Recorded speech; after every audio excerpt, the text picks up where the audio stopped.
আসসালামু আলাইকুম প্রিয় দর্শক শ্রোতা, প্রিয় বন্ধুরা, আমরা আজকে চলে আসছি ব্রাহ্মণবাড়িয়া জেলার ঐতিহ্যবাহী কসবা উপজেলার বিনাউটি ইউনিয়নের রাউতহাট কাজী মৎস্য সমবায় সমিতি। এই মৎস্য খামারটির পরিচালনা করে যাচ্ছেন এলাকার মৃত সাবেক চেয়ারম্যান জাহাঙ্গীর আলম সাহেব, উনার ছেলে, তারা আরো কয়েকজন পার্টনারশিপে পত্র যে খামারটি পরিচালনা করে আসছেন দীর্ঘদিন যাবৎ এবং বাংলাদেশের মৎস্য খাতে মৎস্য চাষ করে বাংলাদেশের উত্তরোত্তর উন্নয়নের দিকে এগিয়ে নিয়ে যাচ্ছে। প্রিয় বন্ধুরা, প্রিয় দেশবাসী, এবং আপনারা জানেন বাংলাদেশে কয়েকদিন আগে একাধারে বৃষ্টি হওয়ার কারণে আমাদের পার্শ্ববর্তী দেশ ইন্ডিয়া থেকে নেমে আসা পানি রাতের আধারে আমাদের ব্রাহ্মণবাড়িয়া জেলার পূর্ব দক্ষিণ অঞ্চলগুলি প্রায় তলিয়ে গেছে। যারাই ফিশারি করে তাদের কিছু না কিছু ক্ষয়ক্ষতি হয়েছে। তেমনি আমাদের কাজী মৎস্য সমবায় সমিতির এই মৎস্য খামারটিরও কিছু না কিছু ক্ষতি হয়েছে, ক্ষয়ক্ষতি হয়েছে। আজকে আমাদের অনেকেই ফিশারি যারা করে তারা অনেকেই পথে বসে গেছে। কারোর 1 কোটি, কারোর 2 কোটি এই বন্যার পানিতে মাছ ভেসে গেছে। আমরা আজকে RTV ইউটিউব চ্যানেল আলো টিভি 96 এর পক্ষ হইতে আন্তরিক দুঃখ প্রকাশ করছি। যারা আমাদের বাংলাদেশের মৎস্য চাষ করে মৎস্য অধিদপ্তরকে এগিয়ে নিয়ে যাচ্ছে, তারা যাতে করে আবারও এই মৎস্য খাতে বিশেষ গুরুত্বপূর্ণ ভূমিকা রাখতে পারে, তাদের জন্য দোয়া ও শুভকামনা রইল।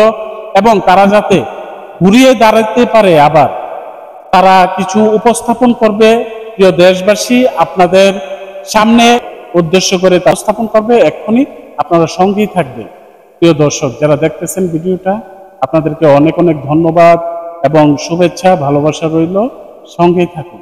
আসসালামু আলাইকুম প্রিয় দেশবাসী, আমি বিনাউটি ইউনিয়ন সাবেক চেয়ারম্যান মরহুম জাহাঙ্গীর আলমের দুটো সন্তান। এখানে আমাদের প্রায় অনেক ফিশারি রয়েছে। এখানে আমরা অনেক শেয়ারদার মিলে প্রজেক্ট করতেছি। প্রজেক্টের নাম হচ্ছে কাজী মৎস্য সমবায় সমিতি। অনেক শেয়ারদার মিলে যুব সমাজকে নিয়ে আমরা ফিশারিগুলো পরিচালনা করে আসতেছি। বিগত কিছুদিন আগে অঝোর বৃষ্টি এবং ত্রিপুরা রাজ্যের বন্যার কারণে আমাদের পানিগুলো অনেক অধিক হওয়ার কারণে আমাদের ফিশারিগুলো ধ্বংসের মুখে সম্মুখীন হয়েছে। কিছু পার ডুবে মাছগুলো ভেসে যায় এবং আমাদের অনেক ক্ষয়ক্ষতি হয়েছে।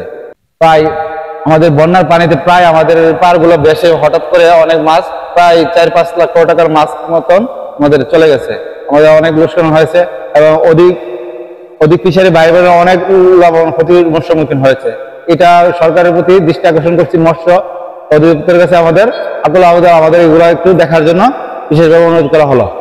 সরকারের কাছে আমাদের দৃষ্টি আকর্ষণ করছি, আমাদের যে বর্তমান যে দেশের বাজার পরিস্থিতি, আমাদের দৈনিক 5 থেকে 10 হাজার টাকার আপনার দৈনিক অ্যাভারেজে খাবার লাগে।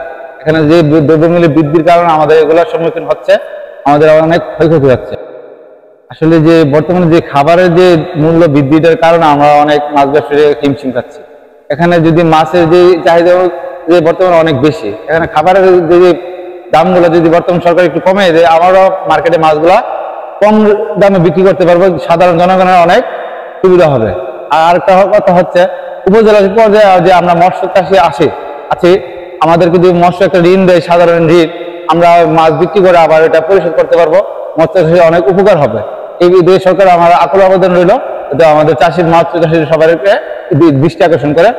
পরিশেষে সরকারকে সুস্থ দীর্ঘায়ু কামনা করি, জন্য দেশবাসীর কাছে দোয়া চাই এবং মৎস্য চাষি যারা আছে তাদের সকলের জন্য দোয়া করবেন, সুন্দরভাবে যেন মৎস্য চাষ করতে পারে। আলো টিভি 96 ও ওনাদের কর্তৃপক্ষকে ধন্যবাদ জানাই, পঞ্চগ্রাম থেকে অভিনন্দন জানাচ্ছি। কি বলে আমাদের জন্য দোয়া করবেন, দেশের কাছে আমাদের দোয়া চাই। আসসালামু আলাইকুম।